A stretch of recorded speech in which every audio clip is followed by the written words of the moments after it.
Buenas noches.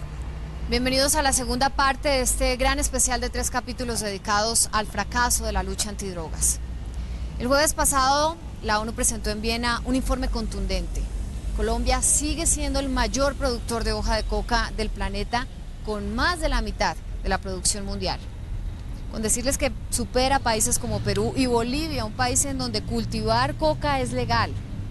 En este mismo informe, la ONU revela que un alto porcentaje de la cocaína que se produce en el oriente del país, en regiones como Catatumbo y los Llanos Orientales, está pasando a Venezuela y allí hace escala de manera relativamente fácil hacia África y Europa. Pues Exeomo Cetina se fue al vecino país y allí encontró que que antes era uno de los grandes aliados de Colombia en la lucha contra las drogas, ahora parece hacer parte del problema.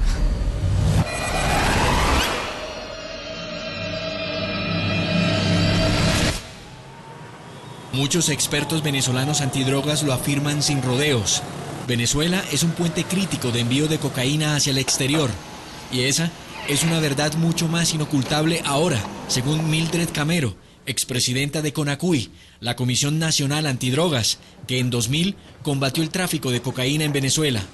Para muchos observadores, ella fue el último funcionario venezolano en combatir frontalmente los carteles de la droga en ese país. Venezuela es un país de tránsito y ha sido como el paso de la droga de Colombia hacia otros países, hacia otros continentes. Ella ha denunciado reiteradamente que cada vez más miembros de la Guardia Nacional, amparados por una sospechosa permisividad de altos funcionarios, dejan ingresar a Venezuela grandes cantidades de cocaína. Las Fuerzas Armadas venezolanas se han involucrado en el tema de la droga de una forma alarmante. Esa era parte de las denuncias que recibía diario, de cómo el comandante tal, el capitán tal, el teniente tal, apoyaba al de la FARC, traía la droga, la metía. Según estos investigadores venezolanos, de las 600 toneladas de cocaína que producen al año los diversos carteles colombianos, por lo menos el 50% ingresa a Venezuela para ser enviada a Estados Unidos y Europa. Yo pienso que ha aumentado y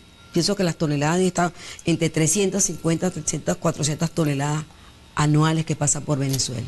Hernán Matute investiga el fenómeno del narcotráfico en el país vecino. ¿Qué ha ocurrido en la actualidad? Y eso lo han denunciado los propios capos de la droga capturados por el gobierno venezolano, que se han trasladado de Colombia, porque allá está el ejército colombiano con una acción muy dura, permanente y coherente, los ha arrinconado, y la única forma de ellos mantener el negocio y mantener buena parte de su operatividad es del lado venezolano. Según un informe publicado a mediados de 2008 por uno de los diarios más influyentes del Reino Unido, The Daily Telegraph, a Inglaterra, por ejemplo, llegan cada año 250 toneladas de cocaína provenientes de Venezuela.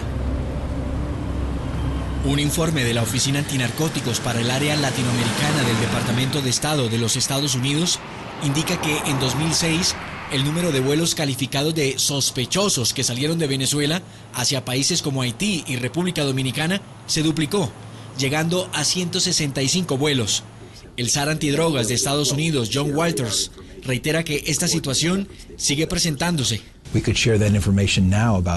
Tenemos información de vuelos saliendo de Venezuela desde aeropuertos desconocidos y regresan luego de llevar droga a República Dominicana. Para los expertos, hay una sola razón que explica que cada vez más miembros de la Guardia Nacional y el ejército venezolano permitan el tránsito de cocaína de carteles colombianos. Se hacen la vista gorda porque hay corrupción, hay pago, se está pagando. Se paga para dejar entrar la droga, para que se desplace la droga, para que salga la droga fuera del país. ¿Y actualmente en Venezuela ocurre lo mismo que usted denunció ya hace unos 7 años? Se ha agravado el problema, porque ya no hay quien denuncie. La demostrada simpatía del presidente Hugo Chávez por las FARC. Las FARC y el ELN no son ningunos cuerpos terroristas, son ejércitos, verdaderos ejércitos, que tienen un proyecto político. Explicaría, según los expertos, la presencia de mayores cantidades de droga en Venezuela. Rocío San Miguel es investigadora de seguridad y defensa en Venezuela. En Venezuela no ha habido una gran discusión a nivel institucional sobre el tema del narcotráfico.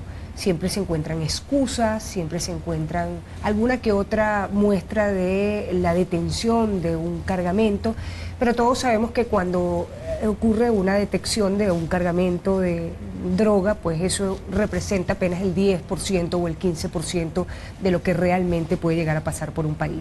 Durante su paso por la CONACUI, Oficina de Lucha Antidrogas venezolana, entre 1998 y 2001, Mildred Camero hizo graves denuncias sobre miembros de la Guardia Nacional que recibían sobornos de narcotraficantes para permitir la salida de la droga hacia Estados Unidos y Europa. Hoy en día hay como una conchupancia, una cosa entre lo que es el ejército venezolano apoyando a estos grupos irregulares y estos traficantes de drogas en la frontera.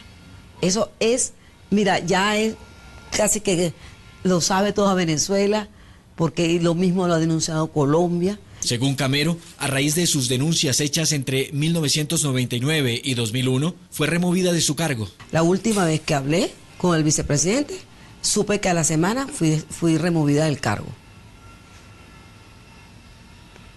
No sé qué acciones tomaron. Es más, creo que no tomaron ninguna acción. La única acción fue sacarme a mí del cargo. La experta en asuntos de seguridad y defensa, Rocío San Miguel, asegura que en su país no ha habido una sola judicialización de miembros de la Guardia Nacional o del Ejército acusados de narcotráfico. Si hubo sentencias judiciales condenatorias en contra de estos oficiales, ha habido entonces una muy mala propaganda del Estado, porque no se han exhibido esos logros. Esas personas continúan trabajando y en cargos importantes incluso. ¿Eso le consta a usted o...? No, me consta que están en cargos importantes. ¿Qué tipos de cargos, doctor? Mira, de dirección. La expulsión el 8 de agosto de 2005 de la agencia antidrogas más importante del mundo, DEA, de territorio venezolano por parte del presidente Hugo Chávez. Que no es imprescindible la DEA para la lucha contra el narcotráfico.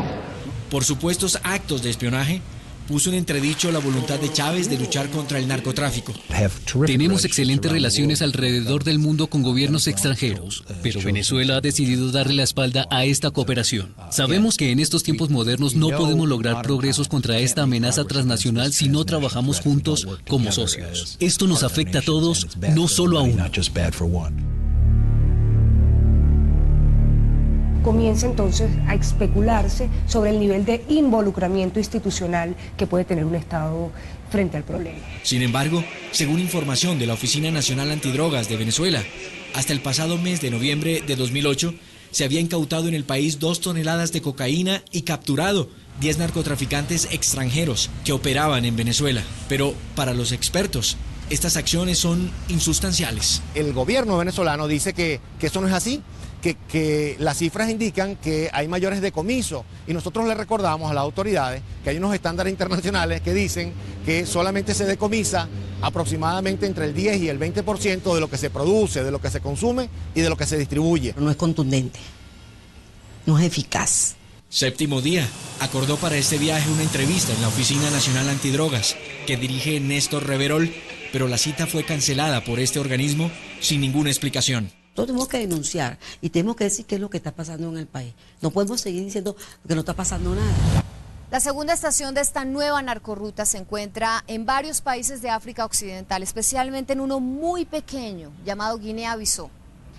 Este país empobrecido y corrupto de 1,5 millones de habitantes parece ser la cuna de nuevos capos del narcotráfico, muchos de ellos colombianos. Según fuentes de inteligencia, diariamente ingresan a este país cerca de 2 toneladas de cocaína pura colombiana en pequeños aviones bimotor provenientes de Venezuela principalmente. Así funciona esta escala africana que parece estar invadiendo de polvo blanco al continente negro.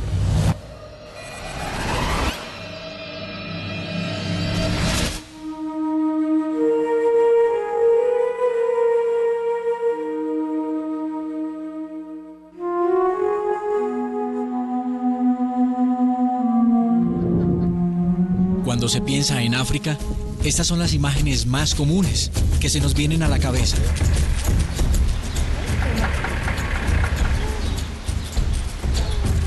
Pero últimamente, el negocio de los safaris está siendo reemplazado por otro, mucho más lucrativo, pero también mucho más peligroso y polémico: el tráfico de cocaína colombiana. Es la ruta africana de donde hace una parada, por decirlo de alguna manera, la droga para volver a entrar a Europa. Esta nueva y cada vez más transitada ruta africana comienza en la región del Catatumbo, norte de Santander, y continúa en Venezuela, según el director de antinarcóticos, brigadier general Álvaro Caro Meléndez. En Venezuela existen una cantidad de pistas clandestinas, se mete en barcos que van hacia África Occidental, mezclada en containers con carga lícita y toca puertos de África Occidental. Estamos hablando de Namibia, de Angola, de Nigeria, de Guinea-Bissau, de Mauritania, de Algeria y de Marruecos. Estos países son hoy en día el trampolín de más de 180 toneladas anuales de cocaína colombiana hacia España, Inglaterra, Francia, Portugal y últimamente Rusia. África es un gran productor de marihuana y están aprovechando esos canales ya establecidos para que conjuntamente con la marihuana ingresen la cocaína y generen un porcentaje de ganancias. En Guinea-Bissau, cada vez más narcotraficantes aprovechan decenas de pistas de aterrizaje utilizadas durante la guerra de independencia de esa pequeña nación para enviar sus cargamentos de droga hacia Europa. También embarcan su mercancía desde las 183 islas que forman parte de ese territorio. Un narcolaberinto casi imposible de descifrar. Y en el centro de todo este negocio, hay muchos colombianos que viven en Guinea-Bissau, viven en impunidad perfecta, y entonces hacer la recepción de la droga por barco, y también utilizan mucho aviones. El territorio no es controlado. Y no es controlado por un fenómeno que siempre va de la mano del narcotráfico: la corrupción. Esa corrupción despeja el camino para que la droga llegue a su destino, Europa.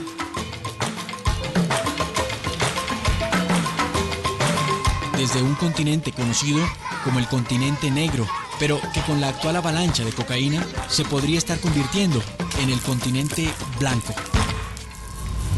Hacia el norte, en las costas portuguesas y españolas, las autoridades marítimas hacen todo lo posible por tratar de contener toda esa avalancha de droga proveniente de América y África. De las 121 toneladas de cocaína incautadas en el 2006 en toda Europa, casi la mitad fueron decomisadas en España y la tercera parte en Portugal, lo que confirma a estos dos países como las principales puertas de entrada de droga hacia el viejo continente. Exeomo Cetina estuvo en las sureñas costas de España acompañando a uno de los principales frentes de esta guerra, que como en otras latitudes deja muchas más frustraciones que satisfacciones.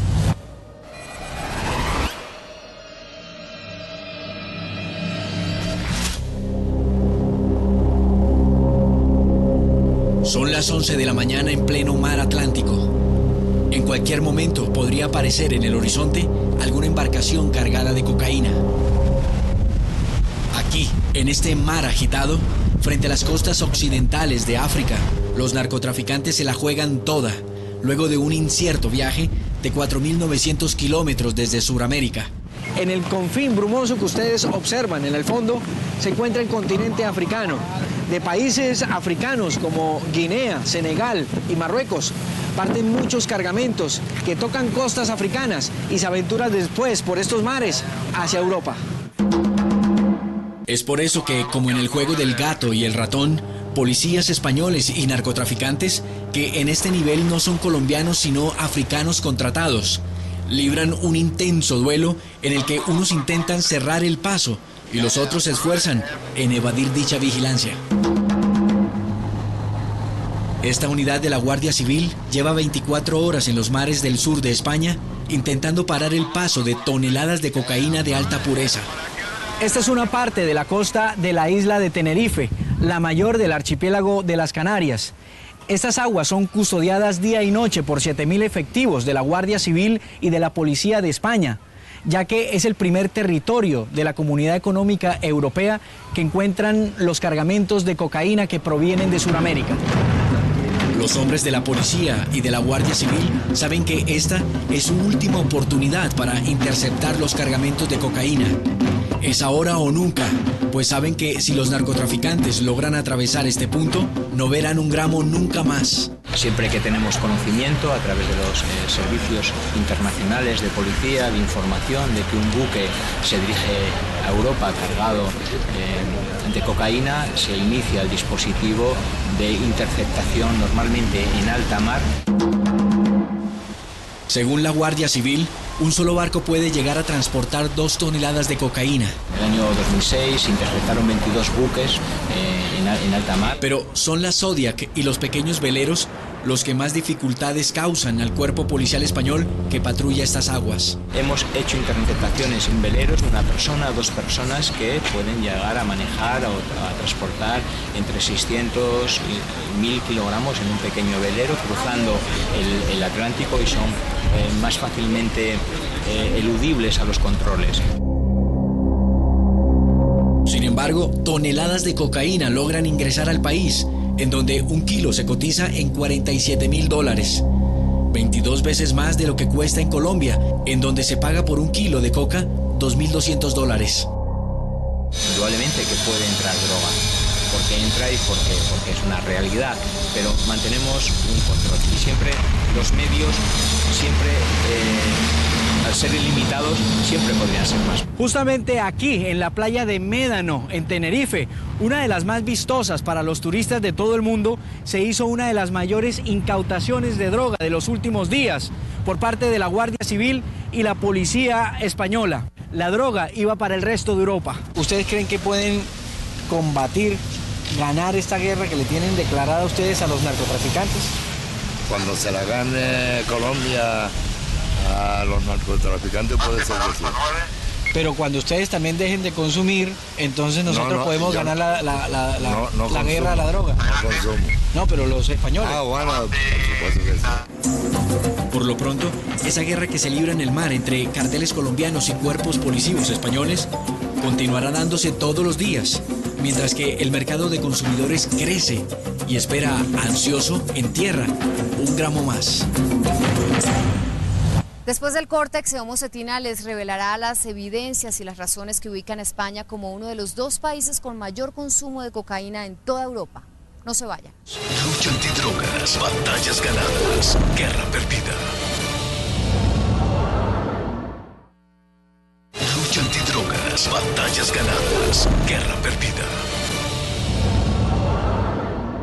Continuamos con este especial sobre la fallida guerra contra las drogas que ya completa 10 años. Pese a los esfuerzos de las autoridades marítimas y aéreas en la frontera entre África y Europa, grandes cantidades de cocaína siguen llegando al viejo continente. Cada vez más consumidores están dispuestos a pagar entre 50 y 70 euros por gramo. La cifra de consumidores en Europa ya supera los 12 millones y la edad de inicio cada vez es menor. Exeomo Cetina se dio a la tarea de recorrer las calles de varias ciudades españolas para averiguar cómo y por qué este país se ha convertido, junto a Inglaterra, en una de las naciones con más consumidores de cocaína de toda Europa.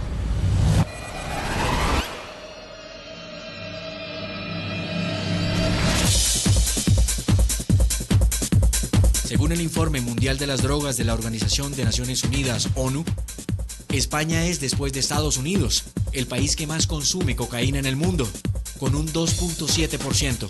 Es decir, de los 46 millones de españoles, hay 1.250.000 que son clientes cautivos de esta droga. El informe indica, además, que de cada 5 consumidores de cocaína en Europa, 1 es español. Lo que no tengo ninguna duda es que consumimos mucha cocaína. Eusebio Mejías es tal vez uno de los expertos en prevención de drogas que más conoce sobre la adicción y consumo de cocaína en España. Se consume evidentemente porque en el mercado hay productos, pero evidentemente porque hay una demanda que quiere esos productos. Y esa demanda que él señala sigue estando representada desde principios de la década de los 80 por menores de 15 años, adultos jóvenes, ejecutivos y adultos mayores hasta los 65 años. Yo soy profesora y cada año hay más chavales que llegan a clase que les ves los ojos perdidos, en las calles también hay más drogadictos y no se quiere acabar de alguna forma con la droga. La mayoría de ellos consumos experimentales, consumos esporádicos, pero en cualquier caso consumos. Un consumo que tiene en alerta a los encargados de la red española de centros de rehabilitación de adictos a la cocaína, pues la cocaína ahora es la primera droga que se consume en España, desplazando de este lugar a la hachís. Y a partir del año 1999-2000 es cuando ha empezado a subir la demanda por cocaína como droga principal. Beatriz Mesías es la jefe del Departamento de Asistencia de Madrid Salud, que cuenta con 12 centros de rehabilitación para atender solo a los habitantes de la capital española.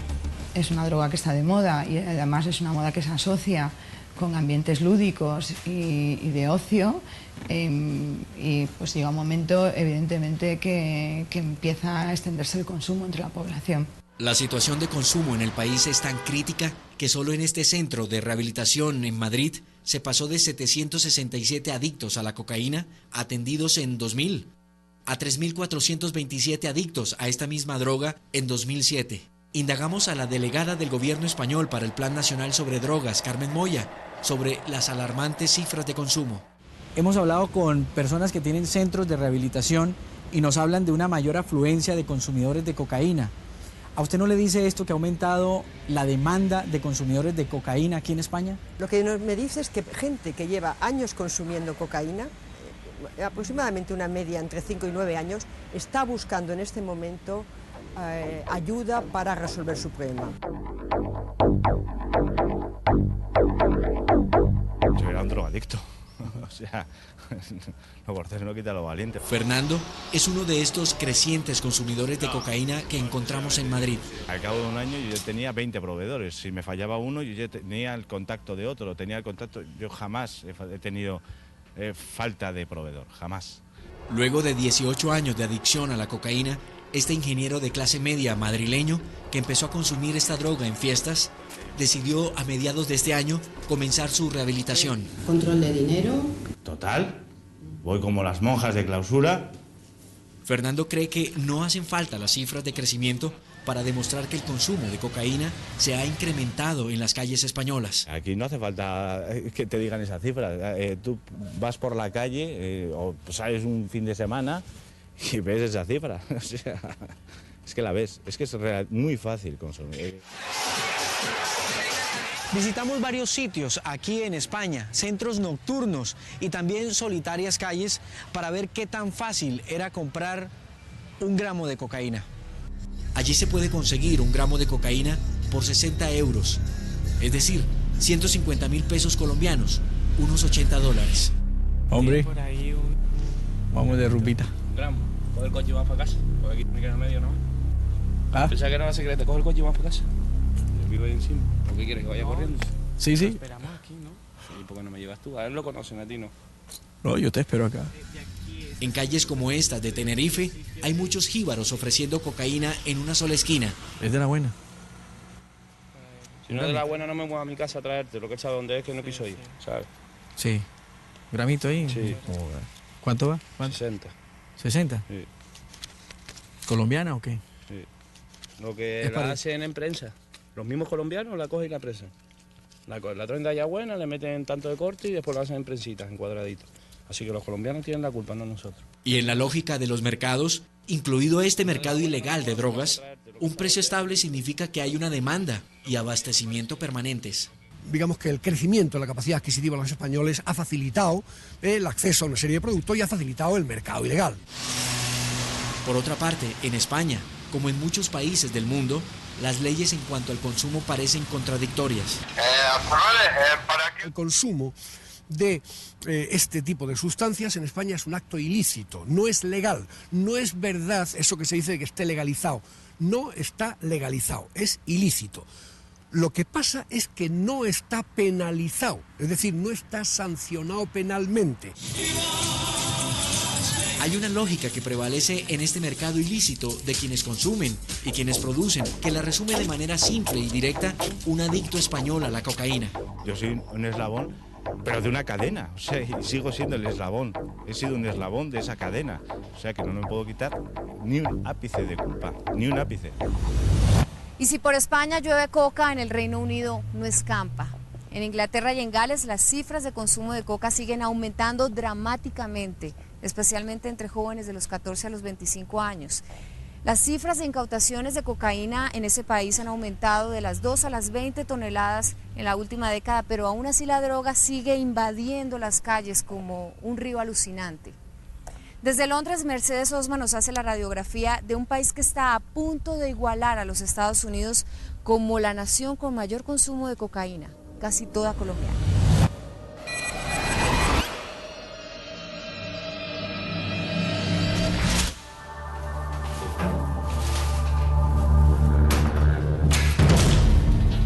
Hace 10 años una escena como esta no era tan común en Londres.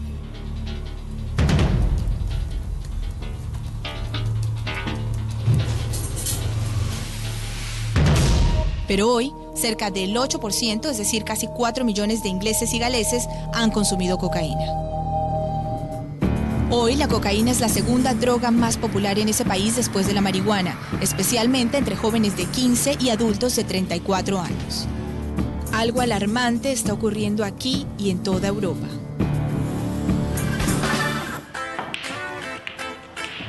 Marino Franchi pertenece a una de las primeras generaciones de consumidores de cocaína en Inglaterra. La primera vez que la probé fue a los 17 años. En ese entonces, la cocaína era una especie de lujo reservado para una minoría que podía gastar por cada gramo cerca de 100 libras, más de 360,000 pesos actuales. Pero hoy, el gramo cuesta mucho, mucho menos. Sí, 40 o 50 libras, dependiendo del lugar donde la compres y de la calidad. Es decir, apenas 150,000 pesos colombianos. Conocida como Charlie, C, Coke o Snow, la cocaína fue la droga de preferencia de los ricos y famosos durante décadas. Sin embargo, con grandes cantidades de esta droga en las calles y reducción de sus precios, el consumo se generalizó. En los últimos 10 años, el consumo de cocaína se ha convertido en una actividad normal de la vida nocturna. Prácticamente todos la han probado, la han vendido y hasta la han robado, pero la mayoría la ha probado. En 1999, 161 adictos acudieron a centros hospitalarios del Reino Unido por sobredosis de cocaína. En el 2007, esa cifra subió a 740, casi 5 veces más. Esta avalancha alucinante que amenaza al Reino Unido se refleja también en las cifras de cocaína decomisada por las autoridades británicas, cuyo 80% proviene de Colombia. Pero estos decomisos están lejos de frenar la oferta. En la capital inglesa, una nube blanca se está tomando las calles y no es precisamente la tradicional neblina londinense. Hay cocaína allá afuera, en todas las calles y en todos los lugares de Londres.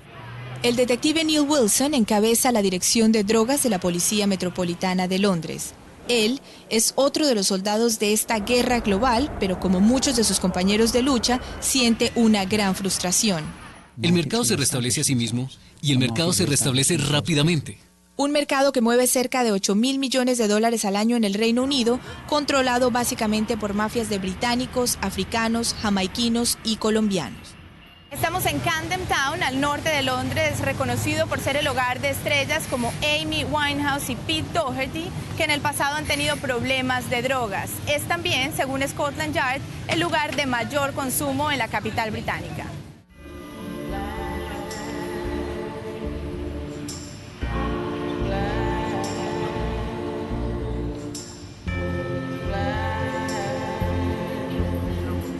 Este lugar convoca diariamente a miles de ingleses y extranjeros por una razón principal: droga. Prácticamente todas.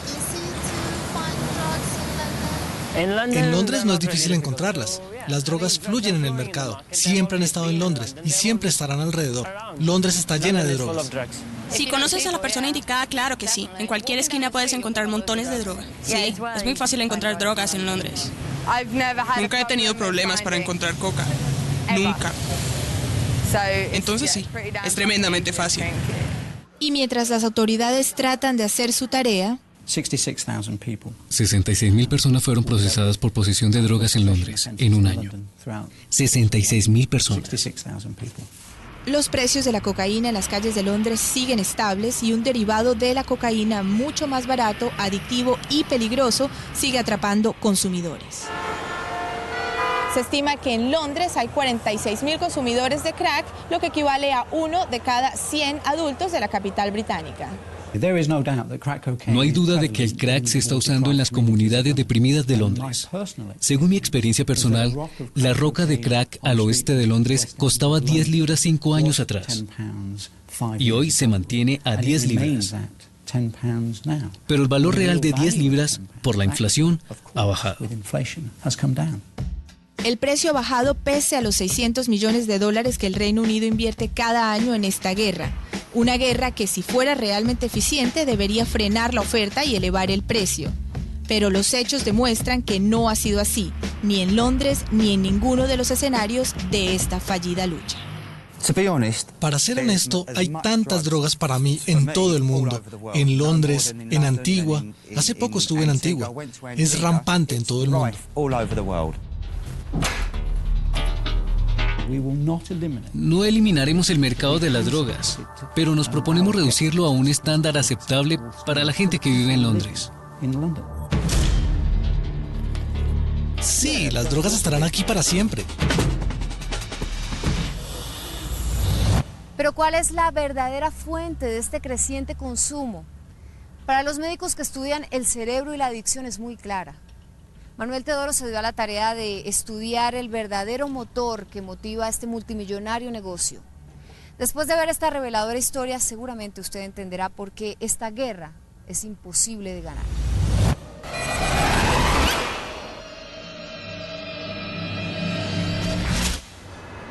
Encontramos a Greg Watkins en Newark, Nueva Jersey. Está contento, acaba de conseguir droga. Conseguí de la buena, es colombiana. Pero la droga no es para él. Se puede decir que este es un acto de amor. Es para su novia Kelly, de 20 años. El dolor que siento sin heroína es intolerable.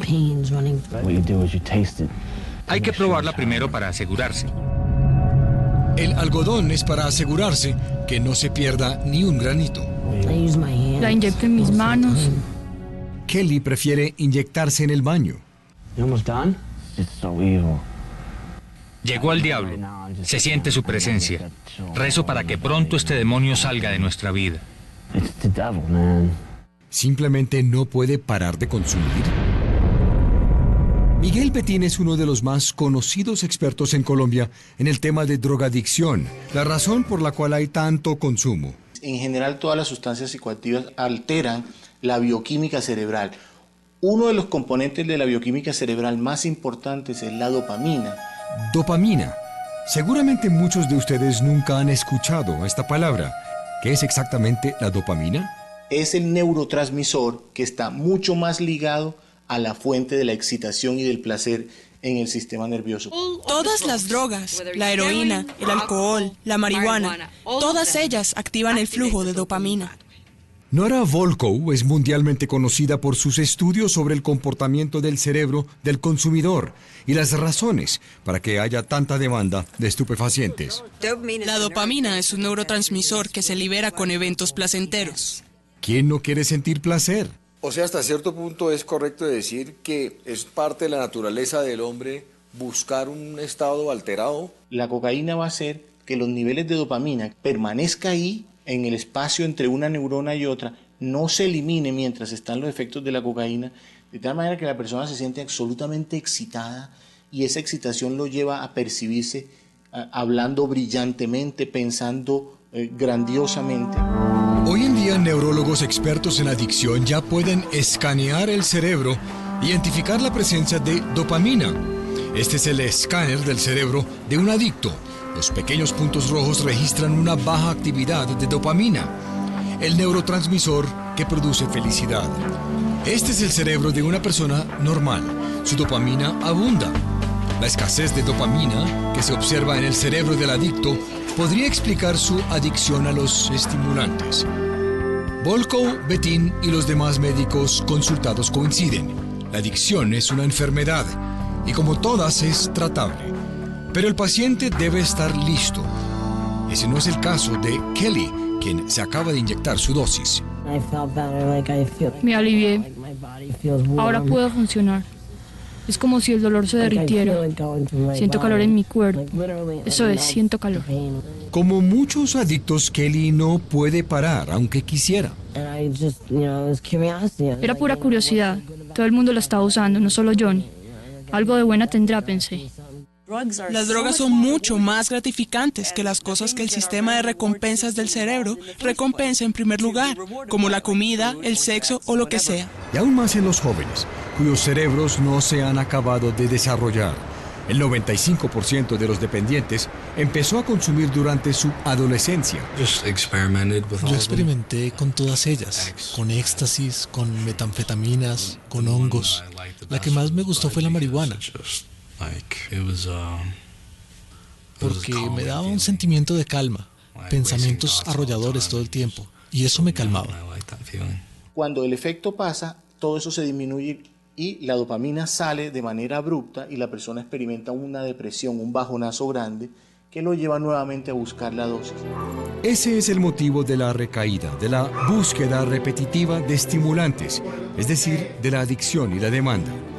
Y eso, la demanda, es en muchos sentidos el meollo de toda esta guerra. Pero además de la búsqueda del placer a través de la dopamina, hay otras razones biológicas que podrían motivar el consumo de cocaína y otras drogas. Hay personas que son más vulnerables a la depresión, por ejemplo, o a la hipertensión, o al cáncer. Lo mismo ocurre con las adicciones. Hay personas que por razones hereditarias son más propensas a la adicción a las drogas. ¿Por qué es tan difícil pensar que se pueda disminuir la demanda por la cocaína y otras drogas? Vivimos en un mundo donde la juventud preferencialmente es una juventud que tiende a evadir las circunstancias reales, a buscar sensaciones fuertes. Vivimos en un mundo extremadamente sensorializado y los jóvenes tienen mucho la tendencia a usar sustancias que de alguna manera estimulen sus sensaciones. Cada día es un obstáculo para mí porque estoy en situaciones en las que me tenso o me enfado y solo quiero droga.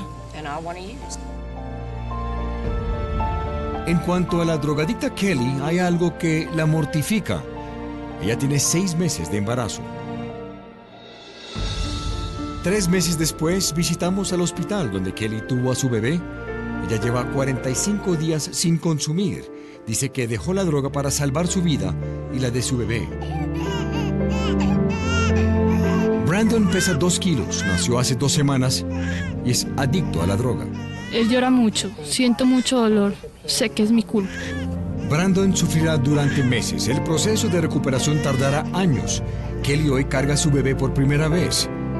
Pero los médicos afirman que ella no es culpable por su adicción. La exposición a las drogas dañó los frenos y ahora es mucho más difícil detenerse, lo cual no hubiera sucedido si en un principio no hubiera probado drogas. O la gente viene al mundo con los frenos defectuosos, o ambas. La mayoría de la gente piensa en las consecuencias de beber o consumir demasiado, pero esto no sucede con un adicto. La parte de su cerebro que le dice frena, si no lo haces, habrá graves consecuencias. No funciona. Llevas 6 meses sobrio y te topas con un viejo amigo drogadicto. Tú sientes que el corazón se te va a salir. Prácticamente vuelves a degustar el sabor de la droga en la garganta. Y esto pasa automáticamente. Y no es un hecho racional, es un hecho fisiológico. Así actúa el condicionamiento. Y así funciona la enfermedad. Una enfermedad. Todos los médicos entrevistados por Séptimo Día afirman que la drogadicción es eso, una enfermedad y no un crimen. Mientras que la estrategia principal de esta guerra se base en arrestos, cárceles y fumigaciones sin tratamiento ni rehabilitación suficiente, ellos consideran que la derrota es inevitable. La drogadicción es una enfermedad del cerebro que se traduce. Esa enfermedad se traduce en un comportamiento anormal. Kelly tiene 50% de posibilidades de volver a la cocaína y 50% de rehabilitarse. Todo dependerá de ella y si el calor que siente por su bebé prevalece sobre el calor que siente por su otra consentida. Y así como es casi imposible acabar con el deseo de los seres humanos de buscar placer, también resulta sumamente difícil acabar con los llamados baby carteles de la droga. Después del corte, Gloria Lozano les contará por qué. No se vayan. Lucha antidrogas, batallas ganadas, guerra perdida. Lucha antidrogas, batallas ganadas, guerra perdida.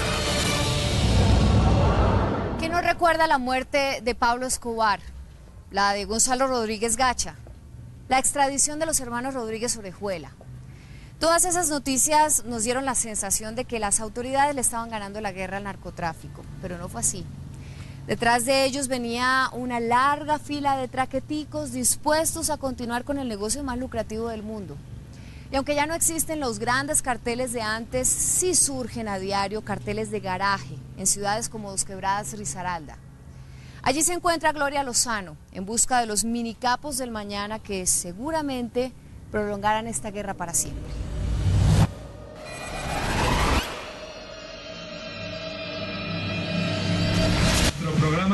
Pero Pablo Escobar solo se delató. Escobar hablaba con su esposa. Escobar disparó.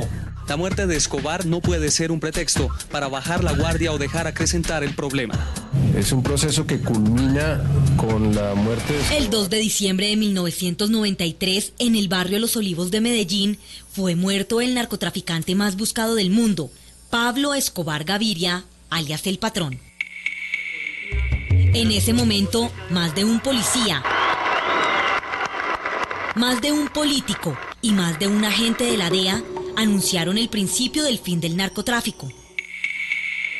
Cuando otros grandes capos también cayeron poco tiempo después, de nuevo las autoridades y la misma sociedad cantaron victoria. El bloque de búsqueda de la policía descubrió el inmueble donde se escondía Gilberto Rodríguez gracias a una intensa labor de inteligencia. Pero qué tan equivocados estábamos al pensar que con estas capturas y muertes el negocio del narcotráfico en Colombia acabaría. Y cada vez el negocio del narcotráfico se dispersa más. Alfredo Rangel ha estudiado la atomización de la industria del narcotráfico.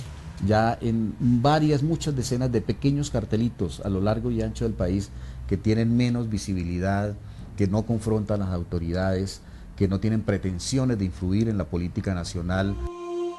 Mientras que los grandes carteles del narcotráfico se concentraban antes en Medellín y Cali, ahora han surgido en todo el país numerosos minicarteles. Uno de los lugares donde han brotado con mayor fuerza es el departamento de Risaralda. ¿Usted es un traqueto? Pues yo me considero un traqueto porque no soy el orudo que mantengo en todas partes. Igual en cualquier parte puedo estar y nadie va a saber quién es. La mafia en estos momentos está en manejar un bajo perfil. Los narcotraficantes de la generación que estamos combatiendo son narcotraficantes que tratan de mantener un bajo perfil, de no hacer ostentaciones de poder y de tener comportamientos que les permitan mimetizarse con el conjunto de la sociedad. Este hombre de aproximadamente unos 30 años, a quien llamaremos Boliche, es el típico traqueto de barrio que aprovechó el vacío que dejó la muerte y captura de grandes capos del narcotráfico.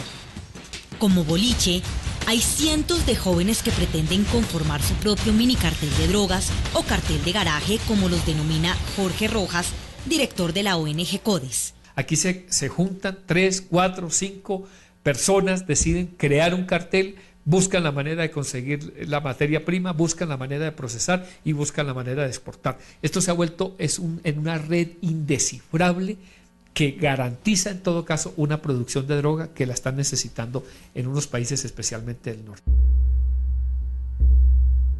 Él es secuaz de Boliche y lo llamaremos El Flaco. Ellos dos son los líderes de un pequeño cartel del eje cafetero conformado por unas 100 personas. Uno no va llegando y les va diciendo, mira, necesito que me ayudes con esto. No, uno los empieza a probar con cositas pequeñitas, con vuelticas de uno.